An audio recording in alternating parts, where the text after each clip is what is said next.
Do you know how much of your code base is being tested? In this video, we're going to learn how to use code coverage in Jest. Hi, my name is Marco Cruz and I'm the founder of automateNow. You can learn more about us by going to automateNow.io.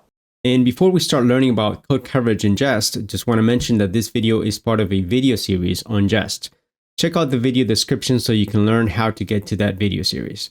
So let's go ahead and dive into test coverage using Jest. The first thing that we want to learn is what is code coverage? So code coverage is basically a metric that tells us what percentage of our code is being executed when we run our tests. So it helps to identify those areas of the code that are not being tested, which can potentially reveal hidden bugs or weaknesses in our test suite. Did you know that there are different coverage types that we can do? Let's find out about those. The first type is branch, and this measures the percentage of decision branches that are being executed when we run our tests. And these can be, for example, if and else statements or switch cases. And it's important to note that this code coverage is checking that both outcomes are being tested. For example, in the case where an if statement is true and also when it's false. The next one that we have here is function. And this measures the percentage of functions or methods that have been called at least once during our test execution. Next up, we have statements, and this measures the percentage of statements that have been executed at least once. Similar to that, we have line, and this one measures the percentage of code lines that are being executed. All right, so now let's move on to implementing this code coverage in our test suite. And let's go ahead and do our module export here. And the first thing that we're going to do here is tell Jest where to collect code coverage from. In our case, all of our source code is in this src folder right here. These are the files. So let's go ahead and tell it to look for these files inside of this folder here. And this is where we're going to create an array, which is going to contain the global patterns, which are going to be utilized anytime that we run our tests with code coverage. So we're going to say collect coverage from. Then we say src /***.js. We are also going to exclude this file right here, which is the index.js. That is just an entry point for our application, and it isn't vital for us to have code coverage on that file. So the way we do that here is that we say !, and then we say src /index.js. Next, we're going to define our code coverage thresholds. So in our case here, we're going to be a little bit lenient on our code coverage. We're not going to say that we want 100% code coverage right away. As you begin to build your test suite, you're going to want to start with a lower number and build that up as you see fit. So in our case, we're going to say that we want 80% test coverage across the board. So let's go ahead and do that here. We do that by using coverage threshold. Now we're going to create a glob object here that is going to contain the thresholds. And let's say that for branches, we're going to want 80%. The same thing for our functions. We're going to want 80%. Statements, we're also going to want 80%. And lastly, lines, 80%. And this is how we define our thresholds for our code coverage. Okay, so we're ready to go ahead and run our test suite with code coverage. So the first thing that I'm going to do is go ahead and save this file here. And we're going to go ahead and bring up a terminal so that we can run a command.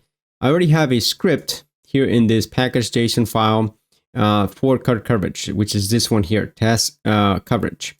And this is going to run this command right here. So let's go ahead and do that here. We're going to say npm run and then test coverage. And once we execute that, we're going to see that there is a summary here that is printed out. We can see here everything has passed, and we have here the code coverage summary. Notice here that we have this section where all the files are listed, and you will see that this index file is not on the list, and that's because we specified that. Okay, when we created the configuration for this, we said that we don't want to include that file. That's why it's not here. Then we have here the different metrics for example, for statements, branches, functions, and lines. Notice here that for all the files, we have this percentage, 96.42%, which is pretty high. And we have here for branches, 93, for functions, 100, which is amazing. And then for lines, we have 96.22, which is also really good. We do see some red here and some yellow. So these are things that we may want to look into. So this right here in this file, API client.js, is telling us here that we have this line numbers, number 26 and number 63, that are not being executed when our tests are being run. So as you can see, this is pretty nice summary here. We notice that this file as well has, as far as branches goes, only 50% is being covered, which is not very good. So we're going to go ahead and make some improvements to this. But before we do that, I want to show you guys how to look at an even better view of this. So you'll notice here that there's a new folder that got created. This is coverage folder. If we open that up, we're going to see here different items on here. So we do have this lcov report, and this is one of the default reports that Jest comes with. We also have this Clever, and we have some JSON here. Now, we're not going to be using these right now. What I want to create is an HTML report so that we can view it in a browser. So let's go ahead and do that. And in order for that to happen, we need to go back over here to this configuration file, and we're going to include a new item here. So let me go ahead and close this down here. And I'm going to add a new thing here that is going to dictate basically which reporters I want to utilize. So we're going to say coverage reporters. And here we can create an array with the different reporters that we want to use. I want to use a text reporter. That's what we see in the console. There's also a test summary reporter that you can use as well, like this. And that's going to be a more minimalistic view of the results in the console. So I'm going to keep the text, and then I'm going to add lcov, which is pretty standard. And lastly, I'm going to say HTML. That's the one that I really want. Okay, so we're done here. Let's go ahead and save this. Okay, so now we're ready to go ahead and rerun this so that we can get the HTML report. Let me go ahead and bring back the terminal here. And one thing that I'll note that if you're on Windows like me, I would suggest that you don't use the PowerShell terminal. Instead, go ahead and change to a command prompt. So I'm going to go ahead here and hit this drop down and say command prompt. If you're on Mac, you can just use ZSH and that should be fine. And I'll tell you why in a minute. So here I'm going to say npm run and then test with coverage. Let's go ahead and execute this here. We see here that our tests have executed once again. Okay, we can see the summary here. And now this folder over here is going to have more things in it. You're going to notice here that there is an index.html, and this is the HTML document that we want to look at to view the test coverage in a browser. So in order to open this file here, I could go to the file system and then go ahead and open it that way. But another easy way to do it is right here from this terminal here. We're going to say start, and then we're going to say coverage. That's the name of the folder. And then /index.html. If you're on Mac and you're using ZSH, you can just substitute this start with open, and then you can type in coverage index.html, and that will also open the file for you. So let me go ahead and hit enter here. And this opened in another window, so I'm going to go ahead and bring that over. Let me go ahead and put that over here. And I'm going to show you guys what this file contains. And here we can see a very nice report of our code coverage. We can see here the percentages for the statements. You can see 54 out of 56 statements are being covered or being executed at least once when our tests are running. Same thing for branches. We can see here how many branches are being executed. All of our functions / methods are being executed, and this many lines are being executed. Unlike these bars over here that this report gives us, most of them are fully green, as you can see here, except for this one, this API clients. We can see that we can improve that one a little bit here. So basically, this is a very nice report. We can click into any of these files here to see more of what is being covered. Let's see, for example, this one, this API clients.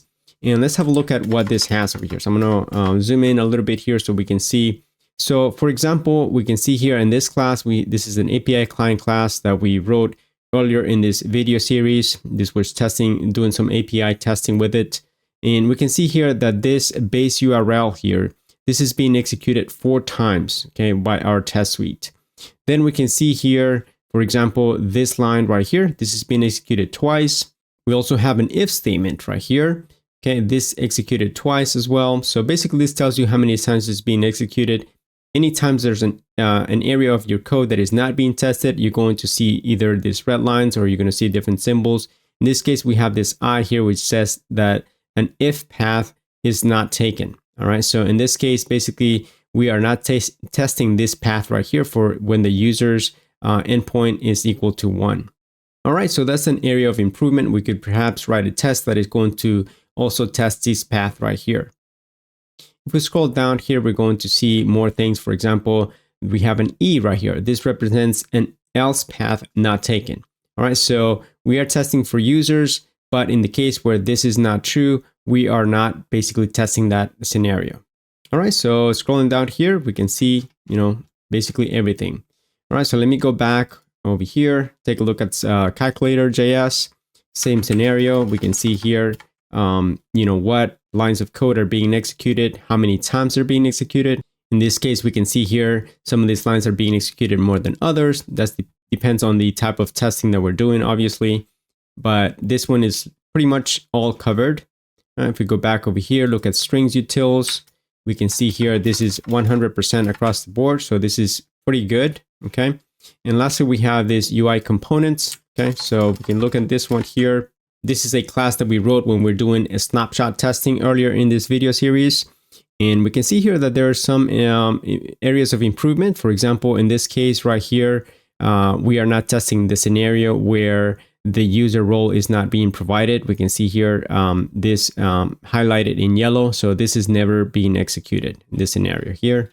All right, so that's basically it for that. And here we can see the different metrics for all of the different things that we're testing for. And you'll notice in this test run that everything is green, right? Our code coverage is showing all green here. And that's because we specified that we wanted to ensure that there was at least 80% code coverage, right? So everything here is above 80%. Even this 87.5, right? It's marked as green.